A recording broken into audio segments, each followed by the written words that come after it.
Hello, hello. We are here on Broadcast Team Alpha, and we have another Wednesday show where we're going to explore the fringes of reality. And my name is Aage, and I'm one of the hosts. Nori is with us both in spirit and behind the scenes because we had some audio problems and we cannot, to save our life, be able to hear her. But she's here with us. She is watching the chat room and she will transfer any questions that you guys might have onto us so we can talk to the guest. And before we get to the guest, I want to let you know how you can connect with us. You can contact us on broadcastteamalpha.com. You can get a hold of us on Facebook under Broadcast Team Alpha. And also we'll be on YouTube, and you probably already know that if you are watching us there live streaming. And on YouTube, there is a recent function that is very delightful, and that's called Super Chat. And if you feel that we are doing the right thing here, if you want to send us a support through Super Chat, that will be wonderful. It tells us again that we are doing the right thing and you enjoy hearing what we do. And on YouTube and through this radio station, we are transmitting on 7 or 8 other platforms and about a whole bunch of different Facebook groups. So you'll be able to find us out there. We are everywhere. So today we have a wonderful, interesting guest with you, a good friend of mine living right here in Tucson. And he is a frequent guest and speaker at our monthly meeting. And those are kind of fun meetings. So if you are in Tucson, gosh, contact us because you need to come and watch and listen what we're doing on once a month. We have Dan Brock with us. Dan's diverse experience with the multidimensional energetic aspect of reality began very early for him. He got motivated by his encounters with UFOs, alien abductions, crop circles, and other things kind of outside of the box in the paranormal activity area. He often finds himself spiritually venturing beyond the edge of reality into the non-physical. In these alternate realities, he communicates and interacts with the human soul and other multidimensional beings. He has a complicated education as a mechanical engineer, a nuclear engineer. He was doing that for the U.S. Department of Defense, and then he went on to an environmental engineer for the state of Louisiana. Nuclear engineer and environmental engineer. I don't know how you can put that in the same sentence, but maybe we can find out. For 25 years now, he's been involved in filmmaking for Hollywood. In fact, he has his name, now listen, he has his name in the credits of the blockbuster movie Avatar. That's a credit. And he is now in Tucson teaching students filmmaking at the University of Arizona School of Theater, both for film and TV. Now, his motto is, challenge all BS. And I totally agree with that. Only that he means challenge all BS, that is challenge all belief systems. A little different than what I had in mind. He's become a spiritual advocate for people. And we've had some deep discussions on that. You can find him at dlbrock.com, and his email address to get a hold of him afterwards is dan@dlbrock.com. So without any more words from me, I want to bring Dan Brock on. Welcome to the show, Dan. Why, thank you so much, Aage. I'm so happy to be here. And I am looking forward to the discussion that we have today, wherever it leads us and whatever we talk about, because it's there's so many things to discuss. Yeah, and when you sent me your bio, I had to cut that short because otherwise I'll be talking for 20 minutes and it wouldn't be any time for you. So. Yeah, I have a really... If I forgot something important, just add it too. That'd be all right. That's fine. Yeah, I have a really diverse background and a lot of different experiences, both in the physical and the non-physical. So I have my foot in the physical reality on one side and the non-physical on the other side, which is a really good perspective to have these days because of just the needs of our society and the needs of individuals. It's going to be more and more important for people. And that's why I suggest to anybody out there right now, you guys sit tight and wait to the end of this show, because at the tail end, there's something that I really want to talk about that you all can do. And we were talking before the show, Dan, about what to talk about. And when I asked you that question, it was quiet for a while because you didn't know where to start. There's so much, Yeah. What about if we start with, we look around and we think we are living in a physical world here. There is a reality around us. But what is reality, Dan? Yeah. Yeah, my sort of take on that is to, shift away from the materialistic, deterministic, reductionistic approach of mainstream society, which has been really reinforced by the strong presence of science in our society. Now, that doesn't mean we throw science away. We don't throw spirituality away either. There's been, many cases where folks grow up experiencing some form of spirituality through being part of a church or a religious organization, and they get to a certain point and they cast that away. I don't want to give away, we don't want to give away anything, because everything that we experience contributes to our understanding of reality, even the things that we think of as negative or non-beneficial. So the first thing when we're talking about reality for me is to think about, well, what is my perception of reality? How do I perceive reality? And what things are involved in how I discern the nature of the reality that I exist in. So I have my senses, the sight, sound, hearing, smell, touch, and then there's this, many people call it the sixth sense, the psychic sense, the sense that extends into the non-physical. I think that's really where we're at a point of developing in a much broader sense across the entirety of our society. And really, when I say developing, I mean reactivating it, because it's something that has been in many ways suppressed in our society. So the first thing is to sort of examine that and what sort of things influence us. I guess the biggest thing to be concerned with is what influences our perceptions. And being mammals, being physical beings, being humans, we have mechanisms in our neurological and nervous system that program us with the experiences that we have.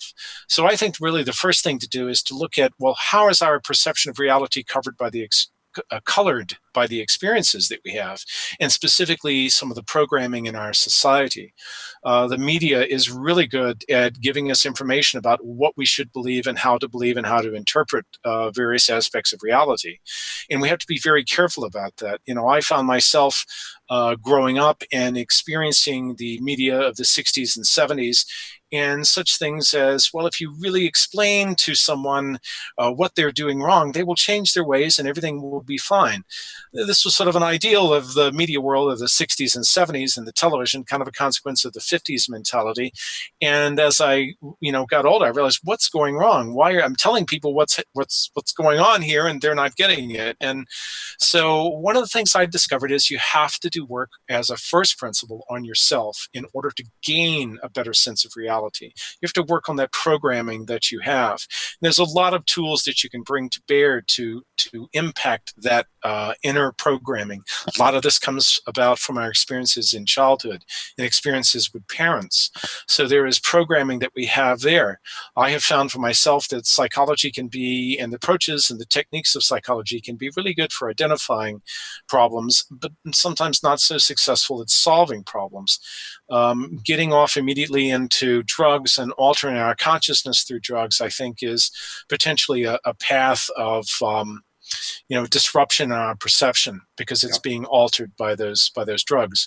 So I've developed some techniques and found techniques over the years to help me get a better sense of who I am from my experiences, so that I can be open to the broader reality that we exist in.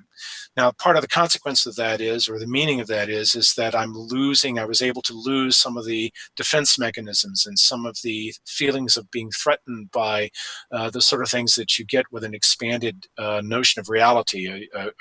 You go from a worldview to a universe view. You're expanding, excuse me, expanding yourself out. So in a sense of reality, what I really try to do is embrace a much broader expansion into an understanding of what is it like to be a non-human consciousness. How is that different than us? When we're able to do that, and we're able to grow ourselves in terms of an awareness out into the other possibilities of life in the universe, then we're beginning to the process of integrating our consciousness with the rest of the consciousness in the universe. Absolutely. And when you were talking earlier too, that we're frustrated sometimes. We tell people how things are and they don't understand it. Even if they do understand it, they go off and do the same thing, because I guess the concept of don't confuse me with the facts, because my mind is made up, is alive and well, right? Right. This is a real challenge, and this has been the challenge we've faced as a human society, with the prominence of various religions and belief systems that are attached to those religions, and the limitation that we experience as a result of it. I don't entirely believe in throwing away all the knowledge of religion. It does represent huge repositories of information that we can use as individuals, and principles to live by that can be useful. But we have to integrate, this larger understanding of what our reality is, and embrace a more universal consciousness, and then decide for ourselves, what are we going to accept? I wanted to mention just briefly, there were some tools that I had come across that have been very useful in my expansion, my awareness. One of those has been dowsing.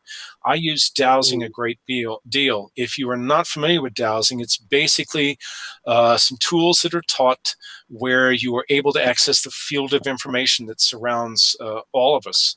And it's to get information about not only about what's going on with yourself, but other things around you. Dowsing can be something as simple as using a pendulum, and I have a very simple, pendulum here that I can use, and that this is one of many pendulums that I have.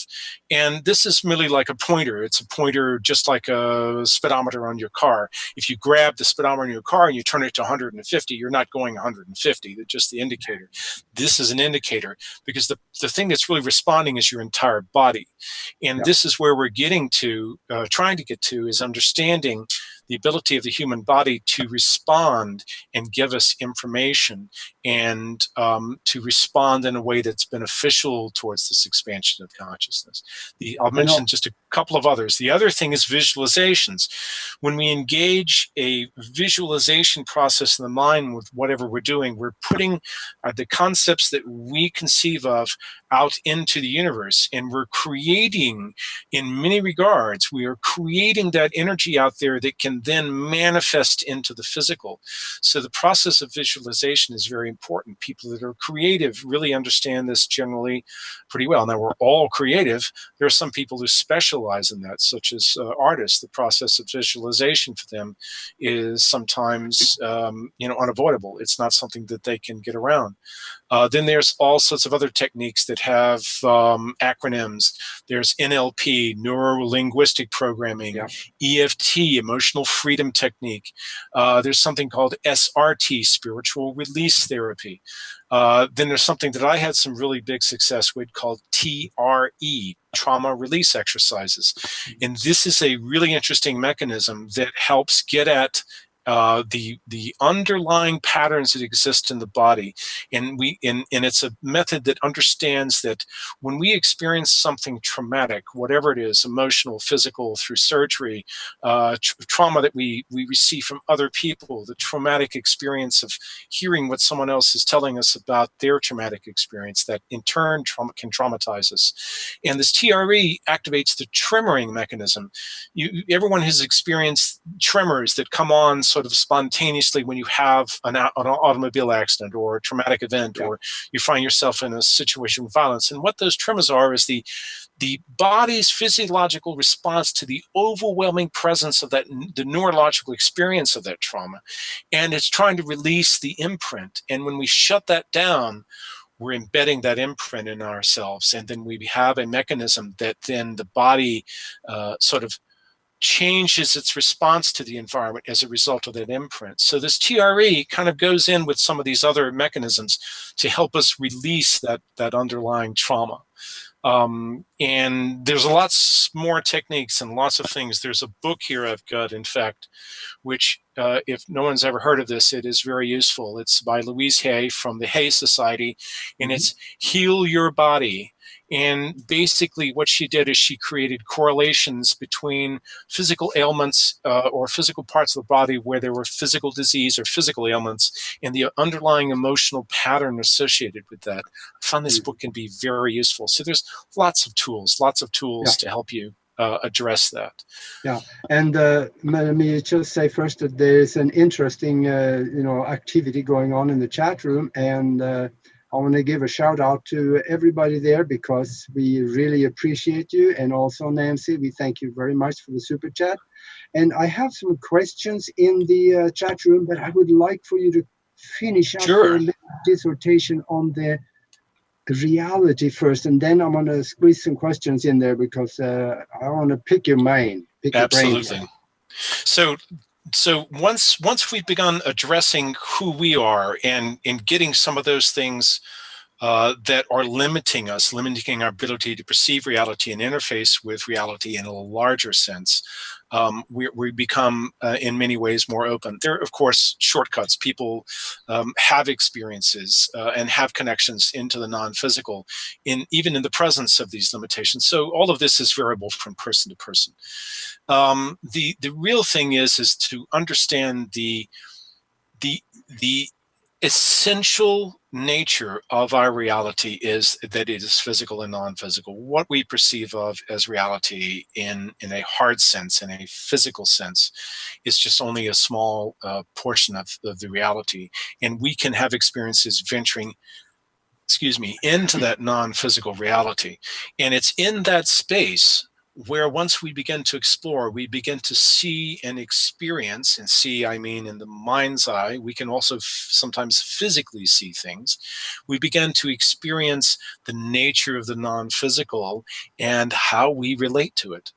Now, the important thing to remember is that when we do this, we're taking a bit of our consciousness, our waking consciousness into that space to have a perception.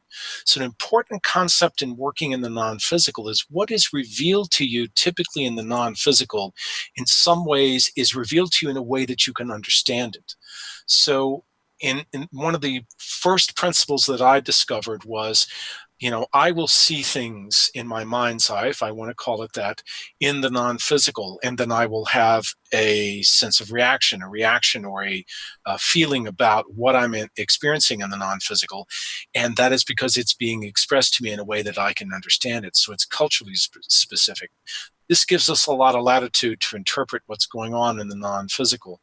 So if we have come from a purely Christian perspective, a Judaic perspective, a Islamic perspective, a Buddhist perspective, we may encounter and experience different things in the non-physical. But the important thing is, as I discovered, is to act accordingly. What you see, and when you're acting in a vibration of love, what you encounter in the non-physical, and when you respond to it with this idea of the diversity of possibilities for what's expressed to you, you can begin to understand that there's an infinite range of possibilities in the non-physical. Yeah.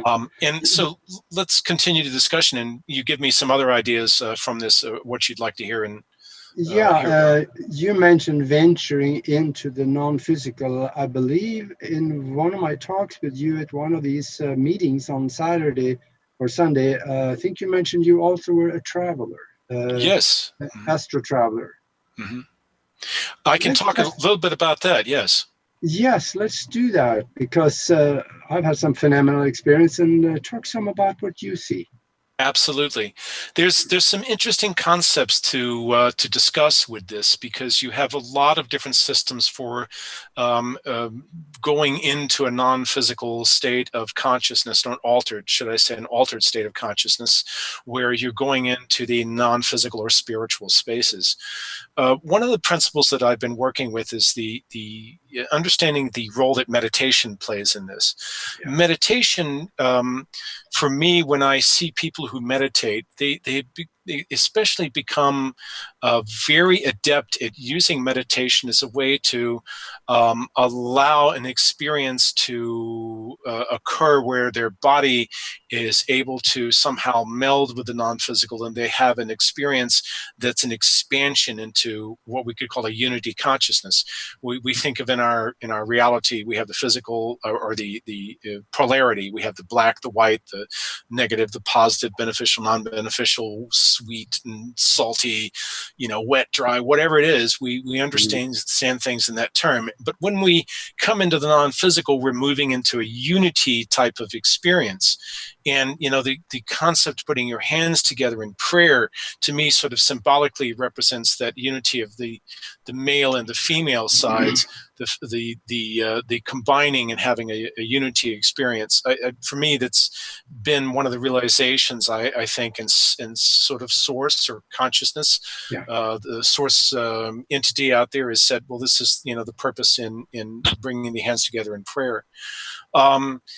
But the idea is that with meditation, I'd like to think of what I do as being in a working meditative state. So I'm sort of splitting my consciousness. I'm staying present in the body, and I'm having some awareness of my body, but I'm taking a portion of my consciousness, and I'm able to venture out. A lot of times I feel that the meditation is designed, and it's very effective and very useful, of course, for so many things we need to experience about our spiritual nature. But in a sense, to me, it kind of feels like having a Ferrari, but always leaving it in the driveway on idle. I want to take the Ferrari for a drive around the block, and go have a good time with it and explore things. And that's kind of what I do with the work that I do, venturing into the non-physical. And what I take with me is tools and abilities. There's a cultural component, I think, in our society. When you think about the role that media plays, that is teaching us something about the non-physical. If you're familiar, and I'm sure all of you are, with the Marvel films that are out there, the Avengers, Doctor Strange, so many Marvel films that are out there about comic book characters and the adventures that they have. In many ways, what I feel like is that when we're venturing out in the non-physical, we have the capability of having, the ability to have the powers of some of the comic book characters when we're working out there, but we have a lot of responsibility. We're raising our consciousness to go out there and have those interactions. So there is a component of ethics. There's a component of sort of, in a sense, sort of a moral compass that we need when we're working in the non-physical about how we do things. So there are principles that you do need to be aware of, and I think that some of those principles come from the teachings in meditation. So, when you're having interactions in the non-physical, if this is something that you choose to do, just be aware of your sense of responsibility to all consciousness in the universe in your interactions. Yeah. So, and some of the religions actually talk about this also, that you can, most religions, except if you are maybe a born-again Christian, you're afraid of meditation because you've been told that it is not good. But most of the religions, they open up to it. Yes. There's other things that are specific about the way that religion operates in our society. There has been historically such a in many ways, I hesitant to use the word control, but there's been a lot of limitations that have been imposed on individuals as a result of the integration of religions, mainstream religions, into their lives. And this, I think, in many ways, limits us in our ability to expand our consciousness into the universe and to expand into that broader sense of reality. there's reasons why those things have been in place for so long, and it's my opinion that we now need to move in the direction of, and many people are doing it. If you're listening to this program, you're probably already doing it, expanding their awareness out into a broader understanding of, how can we fit into the universe of life and the universe of consciousness. So we got some interesting things going on in the chat room, and there were one of the first questions I think I can probably remember here, and that is by Dave Bongo Slide. He says, why does the Vatican own one of the largest telescopes in the world and the radioscopes up on Mount Graham? Yes, that's actually. By the way, do you know the name of it? Yes, well, there's I don't know the name of it off the top of my head, but it is on Mount Graham, and that is just sort of east of here, east of Tucson. And the Vatican does operate a telescope there. Yeah. And as far as I know, all of the work that's done with the telescope, which is cutting edge technology, it is not, Galileo era telescope that they have operating there. And they're obviously looking at things that are significant for the mission of the Vatican. So the real question for me is, well, what are they actually doing there? There's not a lot of information that comes out of that in terms of what they're actually looking at. This seems to be an internally motivated effort. Obviously, if they're using a telescope and where they're pointing it, we don't know. But if they're using a telescope, they're looking into the universe, and they're looking at what's going on in the universe. And, there's a lot of things to consider about the nature of Christian religion and its relation to the larger universe. And in my mind, I see it as, well, hopefully this is a indication of an eventual change in the Catholic Church and how the Catholic Church approaches, an integration of who we are as human beings into the rest of the universe. There's something in that regard that I don't think I've ever said on the air before, and that is that in years past I used to go from Omaha down to Safford on vacation every winter, and I ran into a guy that used to work at the observatory, and he said, I asked him, what they were doing up there, and he's, didn't want to say a lot, but he finally said, we're looking for other civilizations and life out there. That's basically what he said. I'm paraphrasing there. But I asked him, did you find any? He says, oh yeah, we found it. So not there surprising. Is something there they're not telling us. Yeah, well, this is I feel like, the vaults in the Vatican, the Library of the Vatican is something that if it was opened up to the public, it would severely alter the perception of religion on this planet. There was a story, I'll just mention this briefly, that Cliff High, if some of your listeners may be familiar with him. If you're not familiar with him, you may want to go look at some of his material. But he told a story a number of years ago of being in post-war Germany, and there was a building close to the military base where he was living at the time that apparently was originally run by the SS and was built by the SS, and there was a library there. And this was a library that had been put together by the SS during the war times that was composed of works from all over the world, and especially from the Far East. And he said that he, as a child, was playing in that area until one day he came to the building, and there was a whole group of soldiers there and monks, a group of monks from the Catholic organization of monks that existed in Germany in that area, and they were bundling up everything at that library that the SS had, and they were taking it off. And undoubtedly that collection must be part of the Vatican Library. Yeah. So I have no question in my mind that there's information in there that will likely and may never come to light that would really alter our perception of the nature of religion and its role in our society. So. And also, we have another question here from someone. Is ask Dan if love is a tool to use when astro traveling and meeting with darkness. Well, let me give you some information on that. I have really emphasized the importance of love as a vibration for us in the physical that radiates into the non-physical. And the work that I have done in the non-physical, when I operate in an envelope of love, what I find is that provides a certain level of protection, provides a certain level of I don't know if I want to say barrier, but a limit for the proximity of non-beneficial entities, darkness, if you want to describe it. It just simply can't get close to you. And I've had friends of mine. There's a woman who comes to the meeting that Aage and I go to in Tucson, and I've done some work with her where I've gone and examined her soul essence in the non-physical. And the dark stuff can only get so close because of the radiance that she emanates and the love that she emanates. And this is really an important component. It's not something that, there's so much written out there about love and the importance of the radiance of love as a vibration that we want to have. It's definitely something that has to be part of who we are. But as we seem to get closer to an existence that embraces an unconditional love, that radiates out as a vibration where the dark forces, they just can't get to you. Yeah. And I think that at a very root level, the idea of protection, you can work in any number of levels that you want to in the non-physical.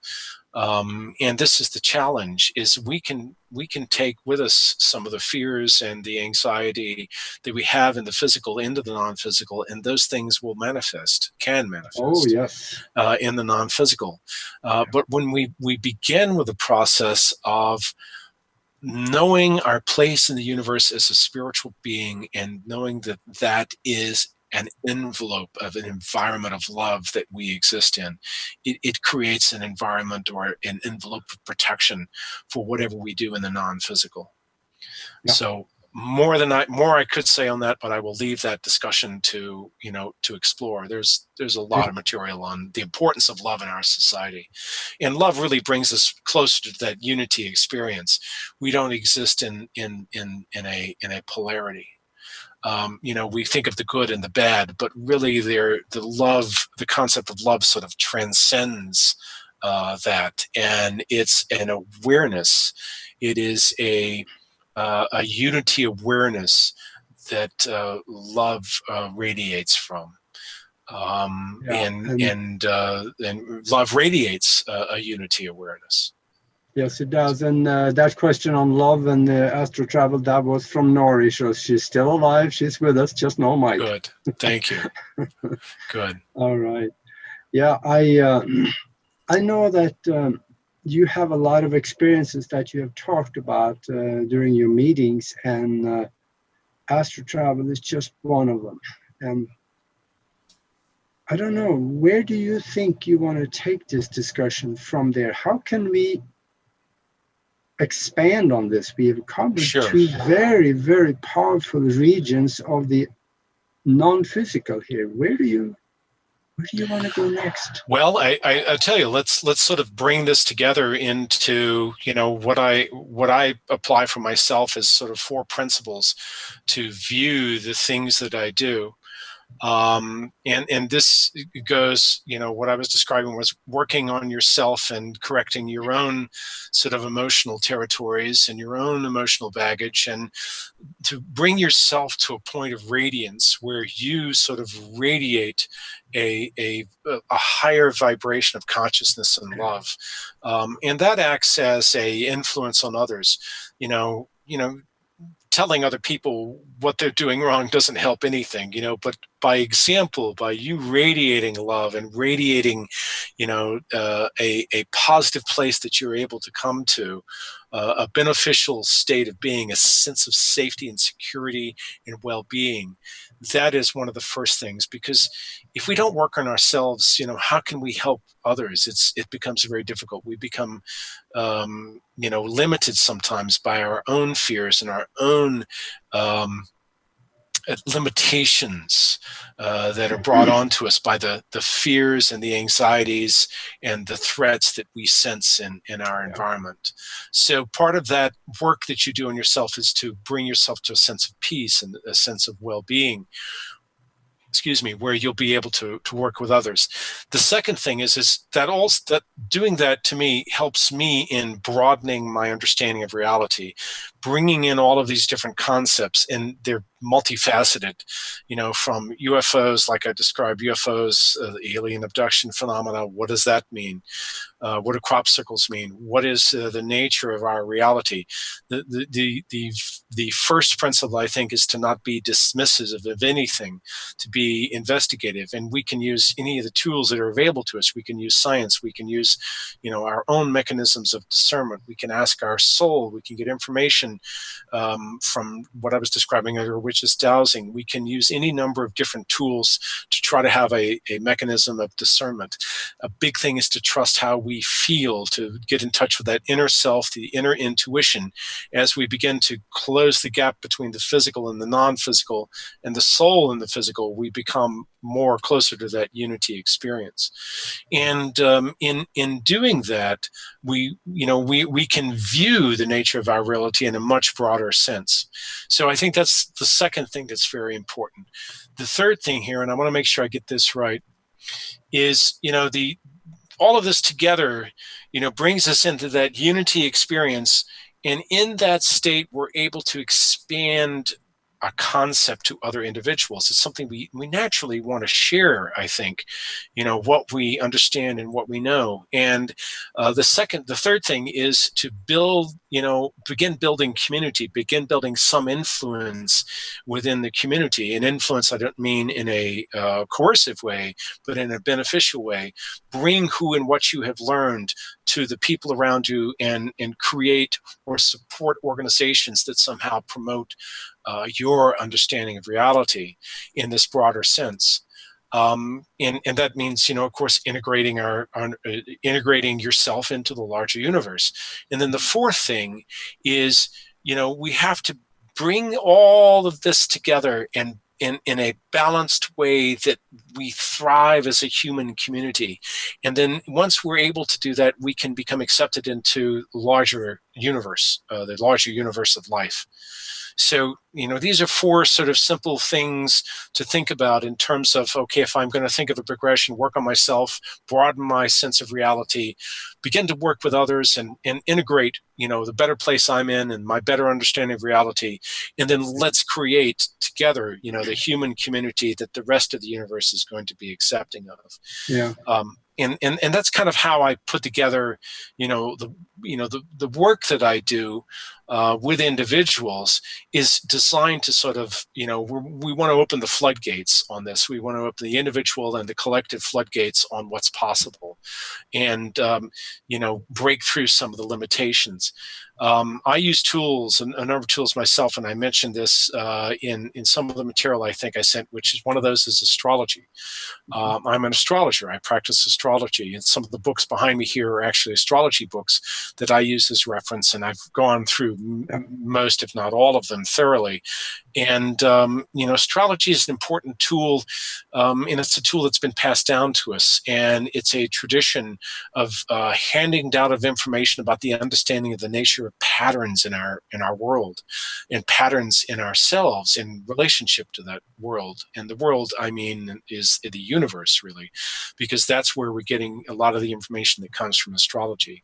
It's through understanding of how we relate to the patterns of planets and the cycles of planets in our solar system, the patterns of stars in the heavens, and the relationships of the sun and the planets to those signs. And there's two more things that I'll describe that I deal with astrology, and that is two different approaches. Mainstream astrology, and I'm a Western astrologer. I don't typically practice Vedic astrology. I do understand it somewhat, but I'm primarily focused on a Western or European understanding of astrology. That comes, a lot of it comes out of the Middle East, actually. But, at any rate, and that is the difference between tropical astrology and sidereal astrology. most of mainstream Western astrology is what we call tropical astrology. And that is the tropical astrology system that is used to place the signs in the heavens where they are. It is based around the cycles of the planet Earth, the seasons. December 21st is the winter solstice, the summer solstice in June, the equinoxes that occur in March and September. And those are the fixed locations. So as the Earth moves in its precession over the 26,000 years that it goes through, the signs are actually changing over the course of the year. And because we only live, a limited time, we don't perceive the change, but it's actually happening. The sidereal astrology goes back and looks at the inception of astrology and what patterns exist when astrology first occurred to Westerners as a system to use. And it uses the placement of the planets as they relate closer to the actual zodiac in the zodiac's relationship to the constellations. So if I say, for instance, Saturn is in Capricorn, well, if you look in the sky, it's actually closer to Sagittarius, and the sidereal is closer to where things actually are. So what I've discovered is the sidereal astrology relates to the internal perspective of an individual and how you internally, from the inside up to the surface, feel about something or act or do how you approach things in that sense. And the tropical relates with everything in the outside world. So, and then how the outside world relates back to you. So in looking at those two different systems, or not, I guess they could be called systems. There's systems of astrology, sidereal and tropical. I'm able to look at internally, how do you internally feel about something, and how do you externally feel about it, and how does the world perceive you? Like you may say, well, I really feel like this, and I do this, and then people have a perception that's more closely related to the tropical astrology than the sidereal. So, the astrology for me winds up being an important tool in helping define sort of the earthly life mission. We can look at larger things in terms of your spiritual mission, which relates to your earth mission. The two come through the astrology, but we're here in the physical. So understanding how we work in the physical is really important. The ultimate objective with astrology is to transcend it, to not need astrology, but we're influenced by it constantly. Yeah, and let me just touch on something you mentioned before too about love and taking it with us if we leave the body and go somewhere. It may sound a little corny about talking about love in this way, and how do we induce that love and feeling of love in the body? That's a little difficult one. But about a year, I read somewhere, about a year before that Albert Einstein died, he said in an interview somewhere, I've studied the universe, he says, and I've come up with the conclusion that this universe we are living with is made from the vibration of love. It is in the equations. So how in the world can we wrap our heads around that? Because that gives some credibility to the fact what you and me are talking about all the time. Absolutely. I'll tell you something interesting also about Einstein, and this is an account that I read, that there's actually an account of Einstein using dowsing to find water, which I thought was very interesting. So he was a multifaceted man and had a lot of capabilities and a lot of deep understanding. Ronald Reagan used, and Nancy Reagan used astrology. They did. That was a big part of the tools that they had to pull out of their magic bag to make decisions in their life. There's also people who talked about non-physical or alien encounters that the Reagans had, but that's a whole nother story to get into. This concept of love, there's a couple of ways to think about this. When we think of love, as physical beings, we think of in several ways. We think of, unconditional love and the love of another person, but we also think of the physical or sexual act of love. And those can be very different. To me, the concept of love is centered around a sense of, it's difficult for you as a human in a physical form to have an ongoing feeling of love without, at some level, an access to peace, an access to a sense of well-being. And I see that as related to our consciousness.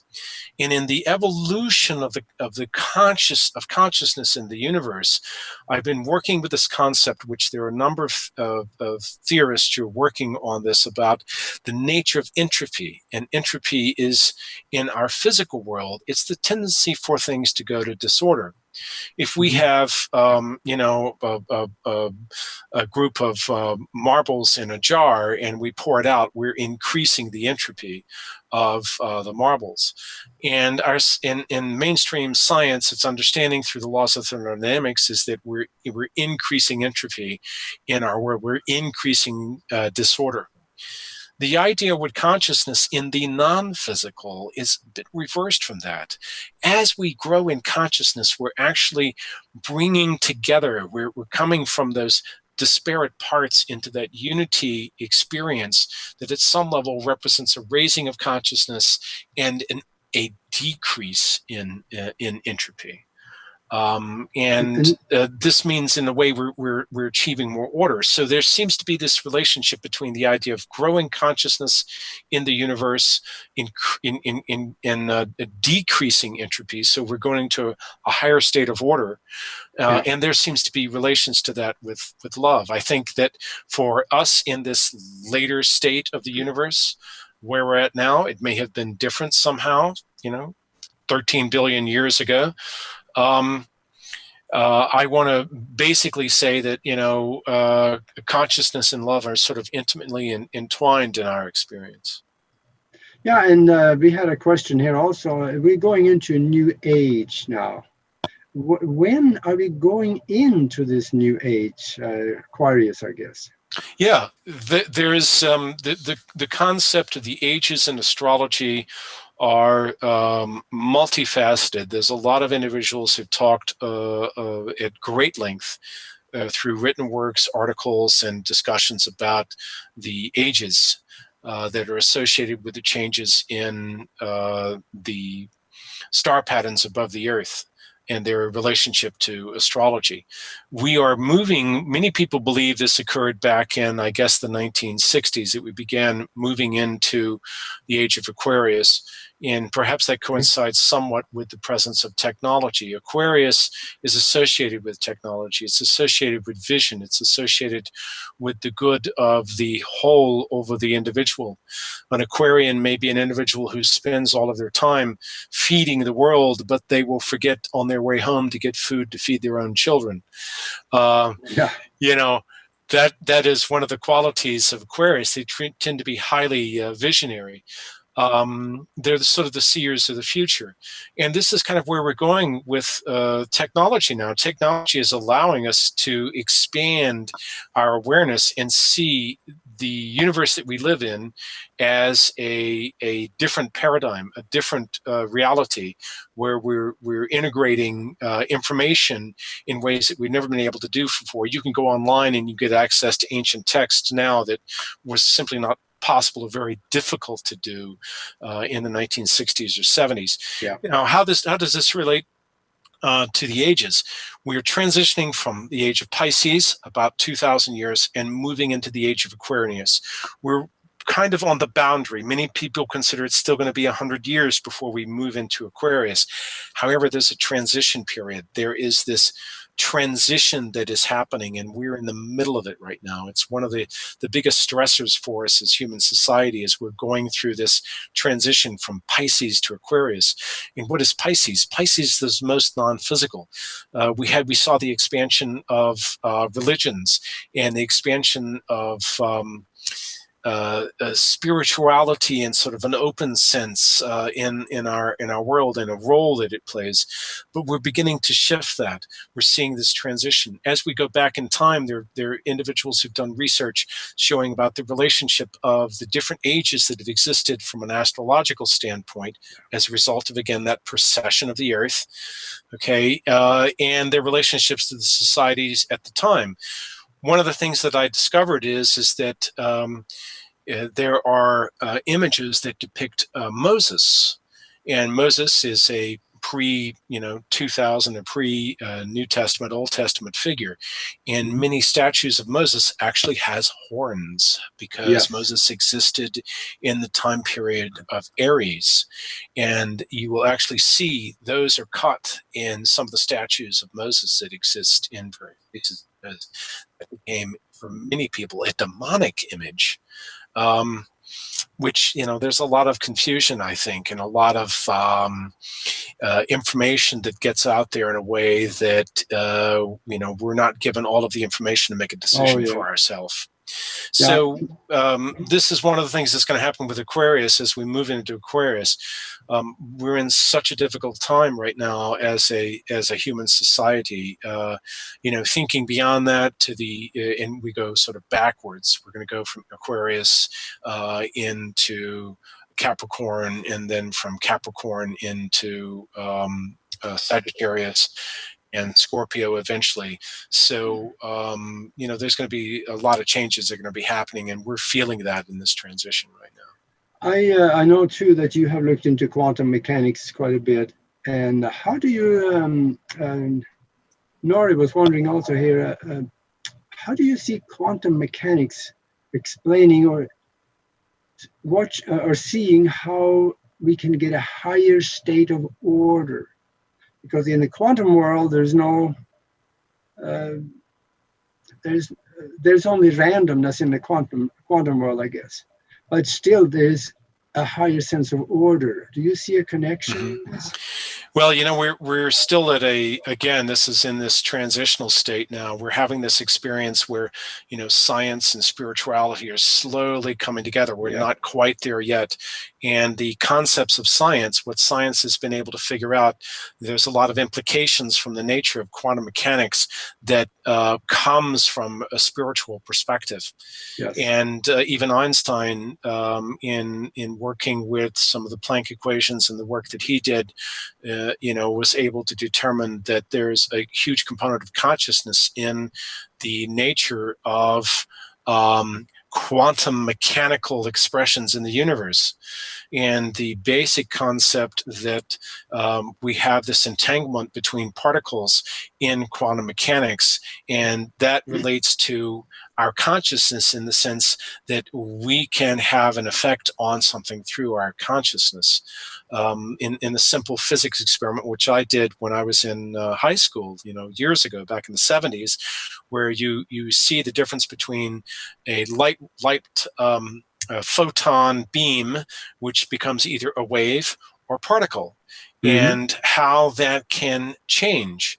And it is influenced by you looking at it. That is one of the things that is a consequence of quantum mechanics, is that as we observe, we influence the outcome. This is a critical thing in understanding the nature of consciousness. As we observe, we influence the outcome. We were talking earlier before the program began about the hurricane that we're experiencing right now and the influence of weather.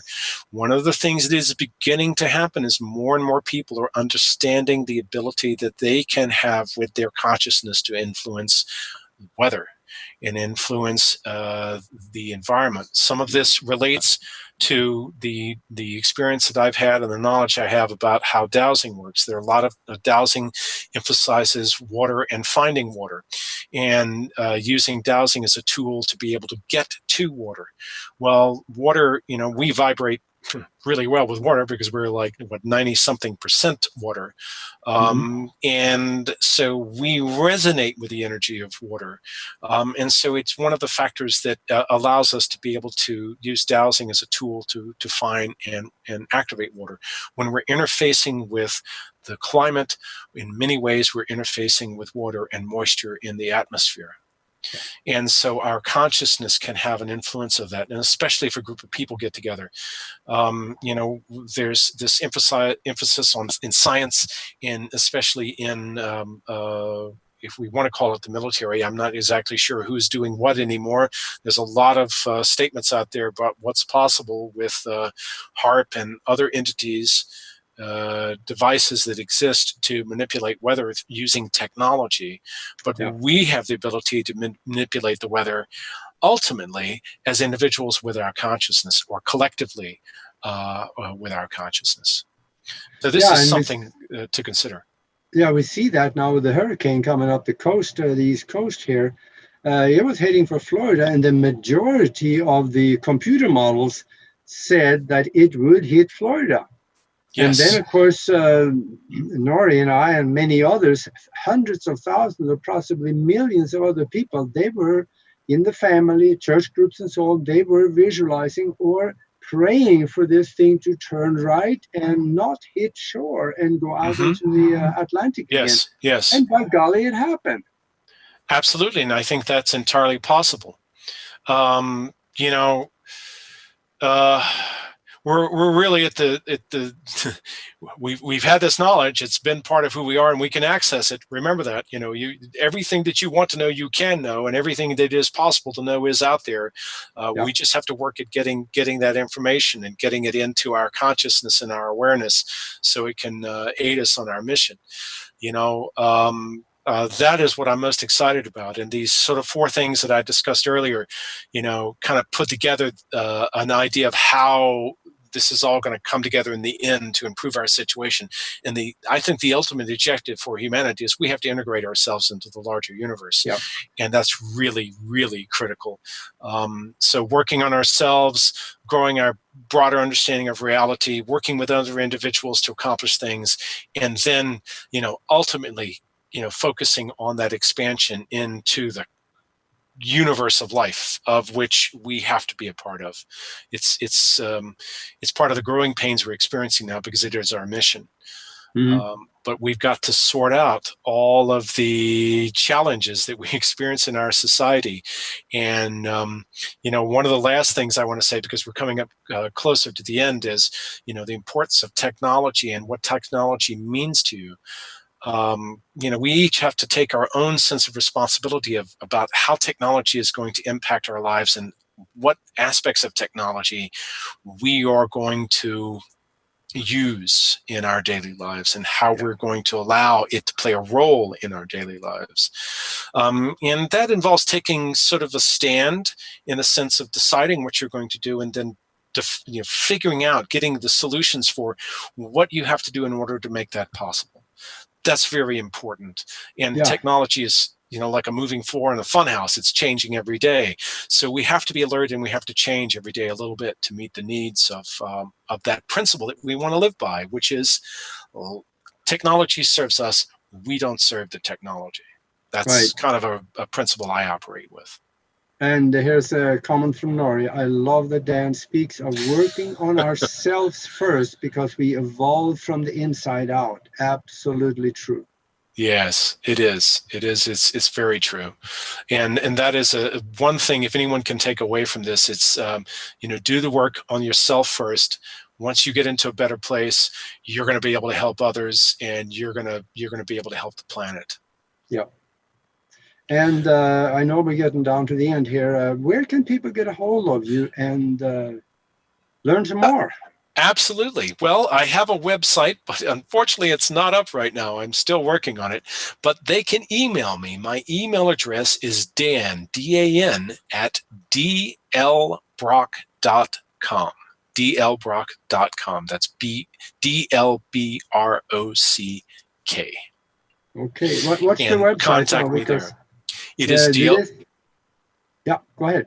dlbrock.com. That's it. And right now it's just a splash page, but it is going to pop up hopefully soon here in the next week or so, and people will be able to access information and understand the things they do. Some of the other things I do is I also do work on post-production of films. My specialization in the film world is post-sound. So I have done soundtracks, worked on soundtracks for films, delivered films for sound. I'm an astrologer. I do astrology sessions for people that winds up being very helpful for folks in understanding their earth mission and their spiritual mission, and what things they need to do in order to get to a better place. Good deal. Good deal. Yeah, I'm glad you gave out your website because, you know, this recording will be here until 3 weeks after Doomsday. So, you know, they can get you later. Good. Well, thank you. Okay, thank you very much for being on here. And I will also thank you from Nori. She can't say it herself, but she is Hi, thinking Nori. it. And my thanks to Katie, too, as the producer, and you, Aage. Thank you very much. Yes. Yeah, thank you very much. And then I would love to have you back again because there is other areas we didn't touch on. I was itching to get to, but we just didn't have the time. So let's do it again. Absolutely. I would love to. Thank you so much for that offer. Thank you. Thank you. Thank you. And for everybody out there, we'll be back next week with another show to stir your mind up, and we're going to have some fun. Thank you very much for being here.